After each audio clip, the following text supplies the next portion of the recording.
Hello everyone, I hope you're doing wonderful. Today I'm going to be speaking on a controversial topic, and I do stand here with some trepidation as I brace myself for the response that I know I will get for broaching this topic, because God forbid that you question the Israeli government in any way. Oh, even a hint of criticism. And lo and behold, a legion of Zionist Christians come at you with spear and sword aloft, ready for the attack. I have experienced this time and again, the wrath of the Zionist Christian. Before you come at me, please, all I ask is that you watch the entirety of this whole video. I take this very seriously, and I want you to just consider the information I've shared and then share your comments. And in fact, there's just so much to go into that I will do this in two separate videos. This is part one, and then there'll be part two. But even then, I'm just grazing the surface. But let's begin. Are you pro-Zionist Israel? Are you supporting the Synagogue of Satan? Are you yoked with the Antichrist spirit? Let's first start with establishing this fact. Modern Israel is not biblical Israel. And you can claim all you like that by supporting modern Israel that you are pro-Israel. But I would submit to you that you have yoked yourself with a pagan nation, a false Israel.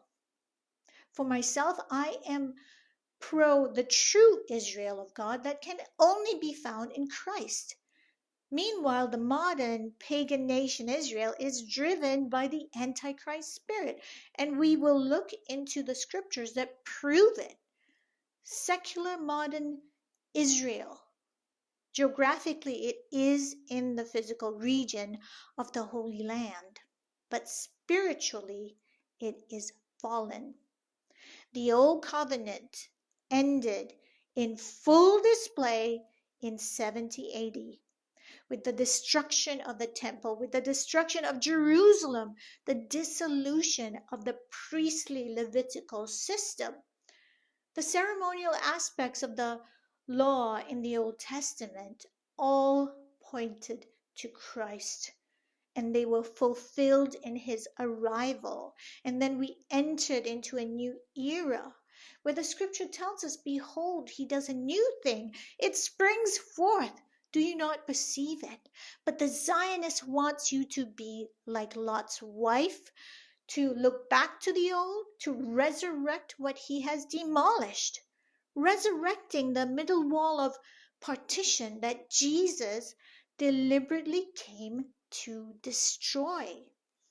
Every believer has to be careful not to look back to the past, not to romanticize what is wicked, lest like Lot's wife, one is turned into a pillar of salt.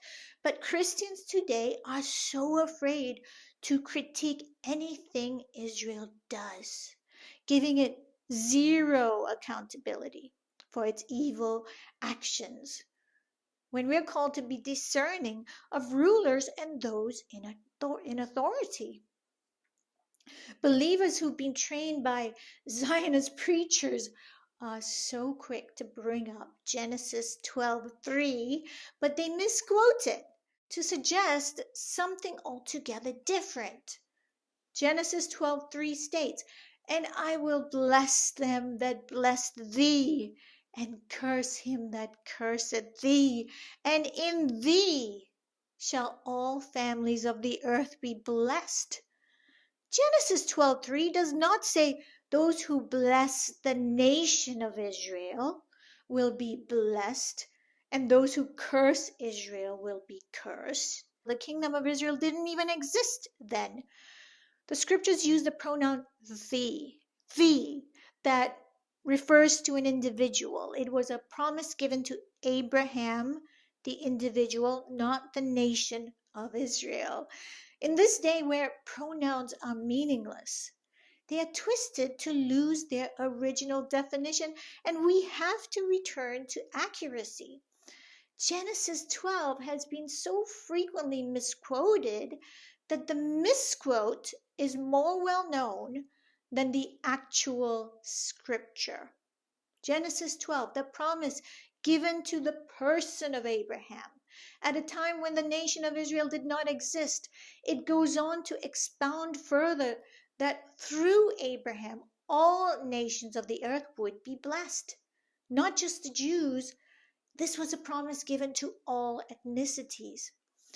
And this wonderful blessing passed through Abraham, through his seed, and therefore the entire world, Jew and Gentile, would be blessed, because that seed is the Lord Jesus, through which all our blessings lie.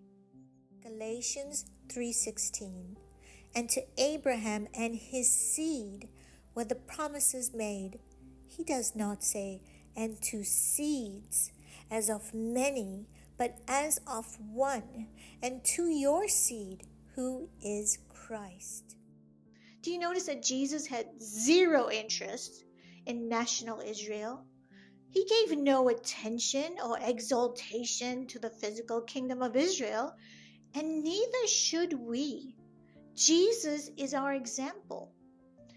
And the Jews who rejected Jesus, they are no longer in covenant with God. They are not the chosen people. How can they be after denying his son? How can they be chosen or in covenant with God if the New Testament scriptures clearly declare that by denying Christ, they no longer have the Father? Ask yourself, was the Sanhedrin that pursued and sought Jesus' crucifixion, were they still in covenant with God? Did the hard-hearted Jews who stoned and killed Stephen, who persecuted the disciples, did they retain their covenant with God? Would you be supporting them? Are the blessings of Abraham upon them? Of course not. They rejected the Messiah that the prophets had been preparing them for. They transgressed their covenant with God. They no longer have any claim to this birthright through Abraham. 1 John 2:23 states, whoever denies the Son does not have the Father either. He who acknowledges the Son has the Father also. In this era, whoever has denied Jesus does not have the Father. Hearken to the fact that all the first disciples, Christians, they were Jewish, and they honored the Old Testament scriptures, the Pentateuch, the prophets, and the writings. These are the books of true biblical Judaism with no added literature from rabbis to taint it. And they recognized that the Old Testament prophecies spoke about Jesus, and therefore they received him. Look at the main message of 1 John. It speaks of the central importance of the incarnation of Jesus. The author of 1 John warns his fellow Jews to combat false ideas and lies that would lead them astray. And he makes it clear that without Jesus, they do not have the Father.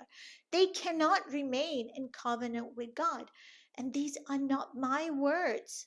This is the utterance of the Holy Spirit in 1 John 2. Let's examine it again.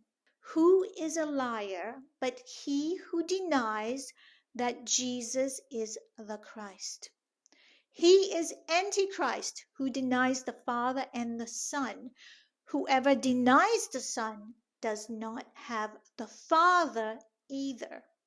He who acknowledges the Son has the Father also.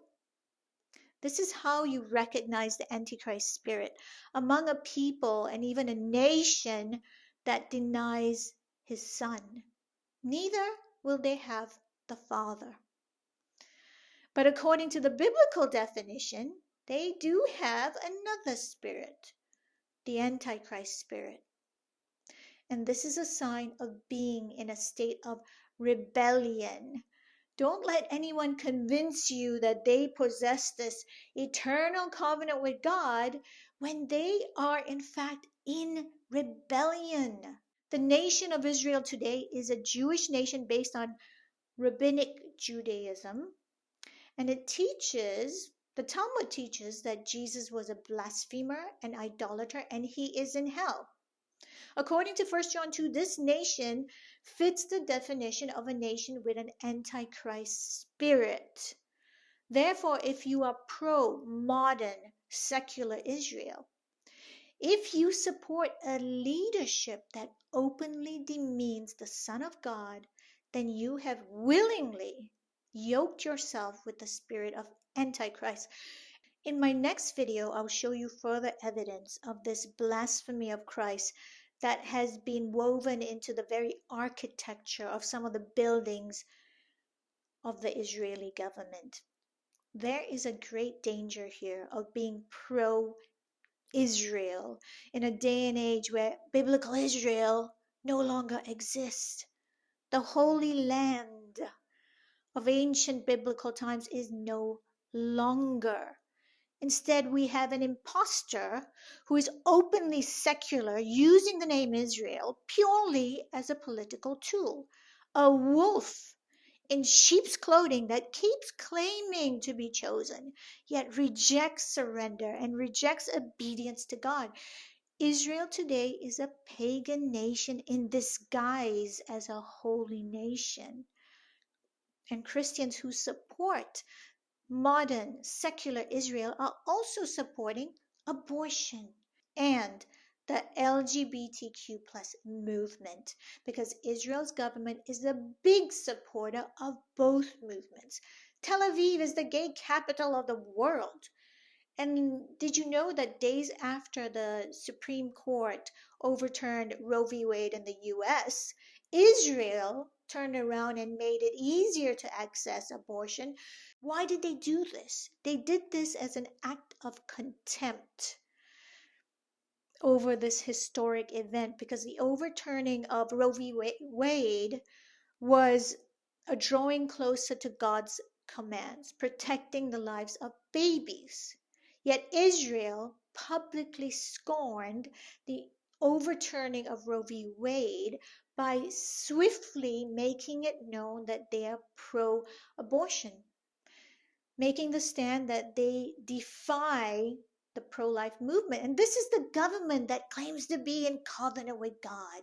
It demands the blessing of God, consistently brings up the Old Testament, while they reject obedience and they snub the most basic commandment in the Torah: thou shalt not kill. Instead, they become specialists in war, terrorism, lies, deception, murder.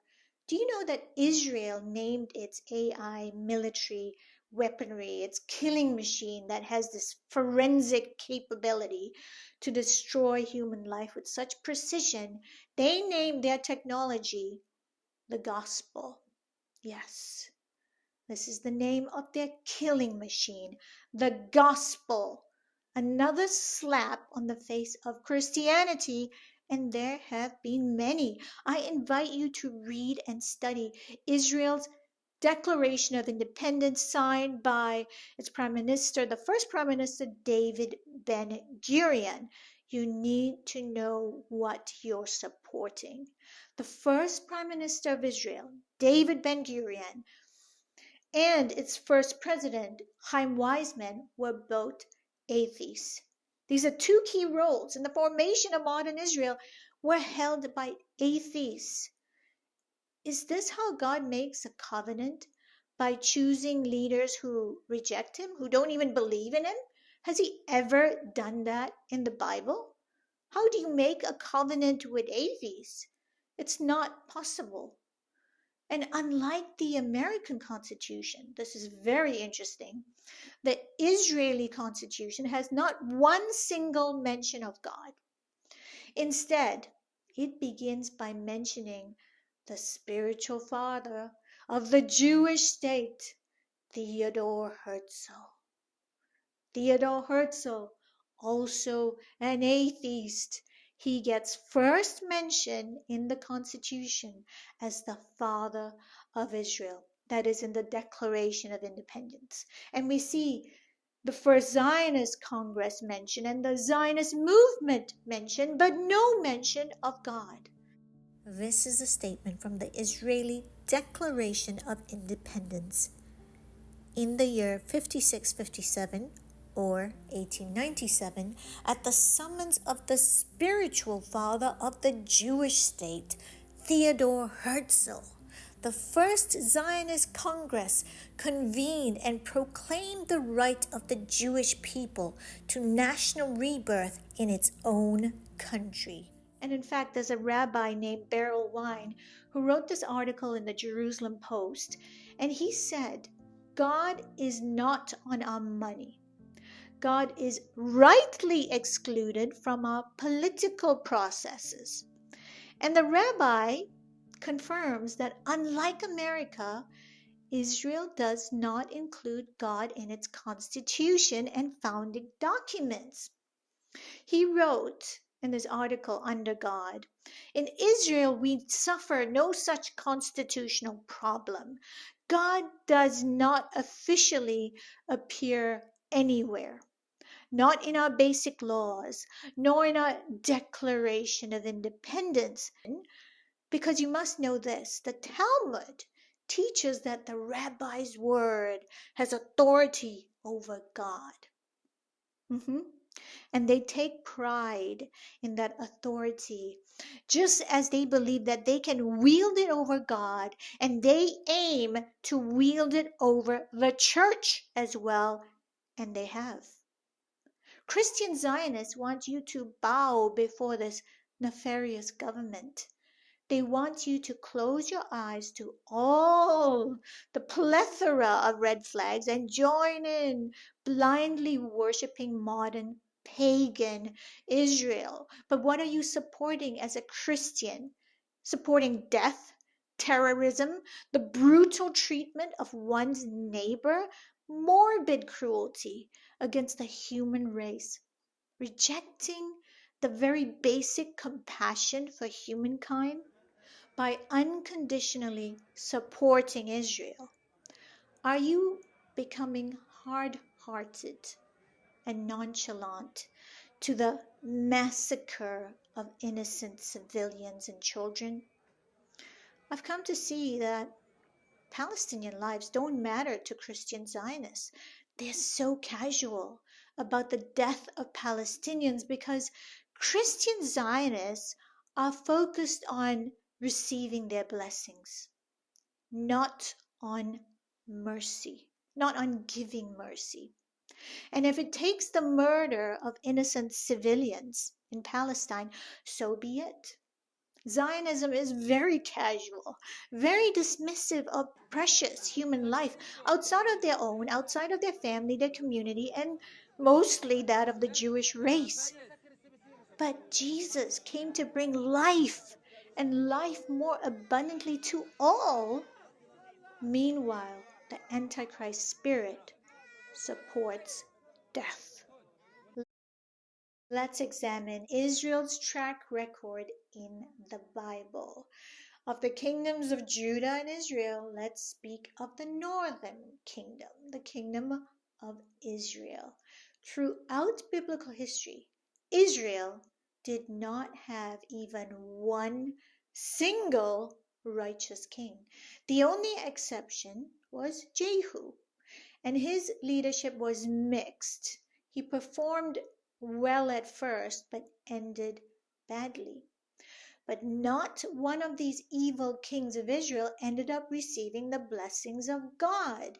Instead, they kindled God's wrath, and they were punished for their disobedience. Those who were yoked with them, who supported them, they were cursed as well. So Christians who are pro-modern Israel are supporting a modern-day King Ahab and Queen Jezebel. Yes, they are yoked with evil. Why? to be continued in part 2. If you feel led to sow into this ministry, you can do so by PayPal, Zelle, Cash App, or Venmo.